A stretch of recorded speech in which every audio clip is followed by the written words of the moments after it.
Leo, I feel like there's been a lot of consistency, especially on the forward end. How have you gotten these lines to click the way they have? Uh, it's a good question. I think first you got to credit the guys. Work really hard. We've tried, different guys playing with Helly's line, but Mateo's done a really good job that line, especially 5-on-5. Looking at their numbers, they drive a lot of play, and then the Lecision, Nads and Meyer line has been really good for us, even though we've tried to put Nads up there at times, Meyer up there at times, but Mateo could really skate. He could really get on the forecheck. I think he could play with pace with those guys, and I think he's been a good, addition to that group. And then, Feed's going down. Savvy's, similar type of player as Fiedler Schultz. So, and then, put him there. And then Lawrence has done a really good job for us, filling out a fourth line role. He's been really good away from the puck. He's a smart player. He's big, he's long, and we kind of been rotating wingers in there, so we're hoping to find some, couple guys to take the job there. But no, the forward line, I think if you would have told Red Savage and Matteo Constantini I talked to Matteo about it yesterday. He's playing first line in the AHL. He's not on an NHL contract. Same with Red. Like if you would have said those would be your top guys playing in the top six, but they've done a great job. They work hard. They play the game the right way. Both of them got a lot better, and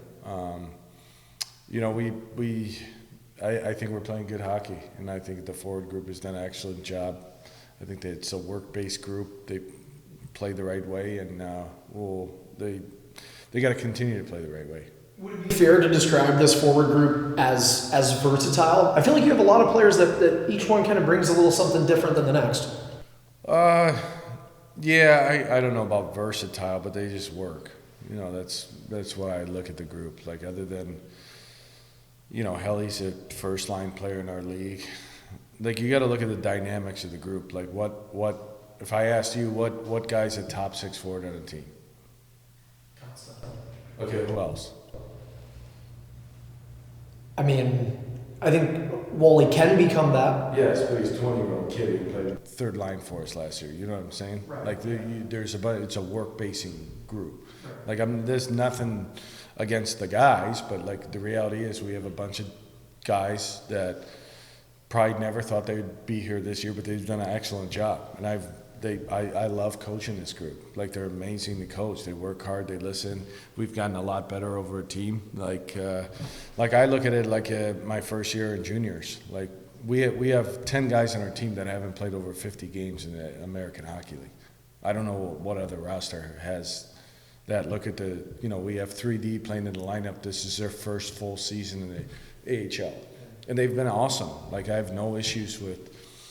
I love the group. And we'll have to continue to, like when I mean work, if we don't have work ethic or competitiveness, like we're not going to be a very good hockey team. But we have that, and they've shown it consistently. Now we just got to do it when it matters the most. As you look at the current situation and given your opponent, who is the more desperate team? I talked about it yesterday. I don't look at like I think if I go in the locker room and build this game up, like a game, it's not a game 7. It's not a do or die situation. It's another game on the schedule. Like I don't look at it. We're playing Belleville. I don't react that way. Like you just got to play like it's the next game. It's the next game. It's not a do or die game. It's not a game 7. We're not like we don't. This game, it's not a do or die game. Yes, it's an important game. But if I go in the room and build it up like it's a Calder Cup final game, they're going to grip their sticks and they're going to be nervous. Like with the group that we have, it's just the next game on the schedule, regardless of who you're playing, who you're behind. Like that's the approach you got to take. Whether we're playing Laval, Syracuse, Belleville, Utica, it doesn't matter. And then last one for me. With Sturbacker, are you going to take a similar approach to kind of what you did with Douglas and McCarthy? Give him a couple practice reps before he gets here? He's got visa. He's got to go through a visa, so he's not going to be available probably for another week. He's got to get visa and stuff taken care of. You got a lot of young players. Yes. You got a few veteran players. So, which do you like to coach or feel more comfortable coaching, the young guys or the vets? It's a good question. I'm familiar with young players, like I've done in whether I was at the, national team with really young kids. Those are, the group I had, those guys are borderline superstars, going to be in the NHL, I was fortunate to have a group that had, in my 3 years there, we had 17 first round picks. So I'm comfortable with the young kids. I know there's a lot of mistakes, but I think the one thing you could say about, you have to learn, you got to be patient with young guys. They're going to make mistakes. I look at Helly and Wally as a good example, and even the other players that maybe aren't draft picks like Red Savage and Mateo. Like, if you look at all of our young players in our league right now from where they were day one, I think they've all gotten better, like in making a huge impact in high stakes games. And like Helly's a good example. There was a lot of growing pains. You have to let him play through stuff, but hold him accountable, and I think he's playing his best hockey right now. But I mean, I've never, just given where the organization was, even my time last year, we didn't, there was a lot of young kids too. We just had highly talented, I think we had 6 first rounders on our team. Like, I think that dynamic is probably, like, if you look at our prospect pool up front, like forward wise, that there's probably going to be a change in the makeup of the team, because there's really not a lot of prospects anymore. You know what I mean? Up front, that is. So I would like, if you're gonna, like, I like coaching young kids, but I think it would be awesome to have a group of older players. Like a Dunn or Yeah, 6 Dunners, that would be great. Like 6 vets, or even if we have to, sit out a vet at one time. Like a lot of teams have that. It's just the makeup of the group. Like, there was a time, I think, for the last 5-6 years here, Buffalo's drafting high, so you have a bunch of prospects. So the last 6 years, the Paterkas, the Quinns, Krebs was here, Tage Thompson, like a bunch of Oslin, Cooley, Rosie, there's a bunch of them. But now, looking into next year, there's not a lot. On the back end, yes, but up front, I think the dynamic is that you're probably going to see more veteran players. I can't answer that question, but I would foresee that happening. Just a personal opinion in my mind, and looking back at the history in the league, and that is those teams that you're talking about have that veteran presence are the ones that win it. Like when you're talking about like the high, like you're talking about team, and I thought last year we had a team that was close. You know what I mean? To really close. Like, if you look at all of we were a top 5 defensive team. We led in almost every offensive category. Like, we were high.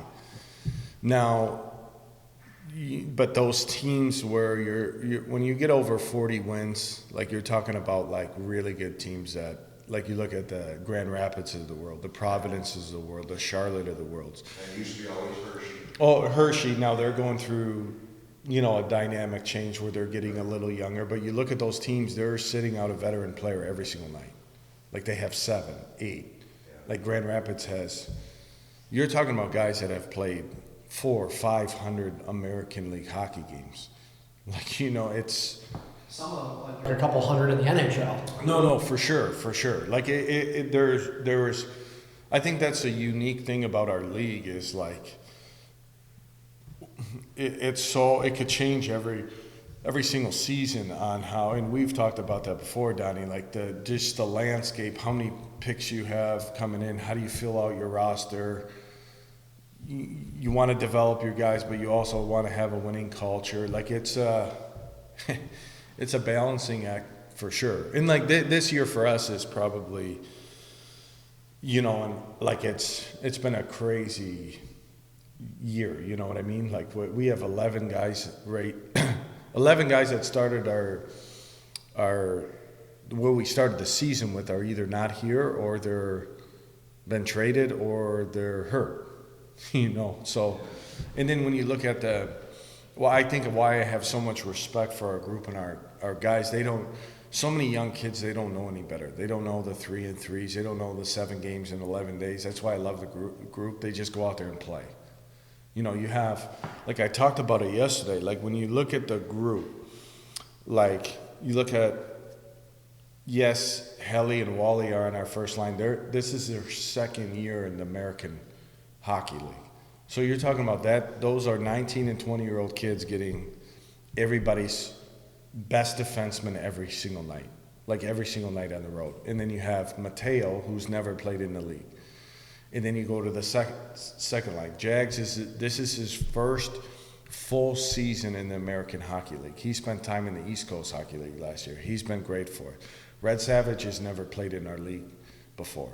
Then you go to the third line. Yes, we have 2 older guys that have been there, but then you have Nads, he's never been a full-time AHL player. And then you go, Lawrence is never first year in the league. And 3 of them are rookies. Yeah. And then you have Dougie, he played Canadian College University. And then you go to the back end. Lousy's never played in the league before. Fulper's played a little bit of time in the league. Belly's first year in the league. Rat's first year in the league. So when you look at this is their first time going through it. They don't know any better. They've never been through a season of 7 and 11 games, and they don't know. They just go out there and play. That's why I love them so much. They work, and this has been great for them in their careers. And Kuntar is another one. He's still a young player in the league. He still didn't go well, and he's been amazing for us. Fiedler Schultz, injured, but he has 22 goals out of Fiedler Schultz and 17 out of Kuntar. Like those guys were playing third, fourth line for us. Now they've played second line the entire season. So this season for me has been, I think as our staff, I think we've probably, just in my time being a head coach, I think this is the most we've coached, and I'm really proud of where the group is right now. Big time.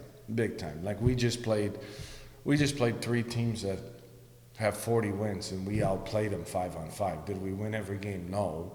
But I didn't think for a second, and I haven't thought that when we've played Laval or any of the other teams. Do we lose some games? For sure, because we don't know how to handle situations, maybe special team, maybe we can get a save. But when I look at our 5-on-5 game, what we did the last 3 games at this time of the year with the teams that we played against is remarkable for the group. Like in my opinion, like we gave up 3 minutes and 30 seconds of ozone time against a team that's as good as any team in the league. And the scary part is they have 6 guys in Florida that are going to come down for playoffs. Well, your number 1 job is developing the young players, and you're certainly doing a great job of that. I appreciate it. Keep it up. Yep.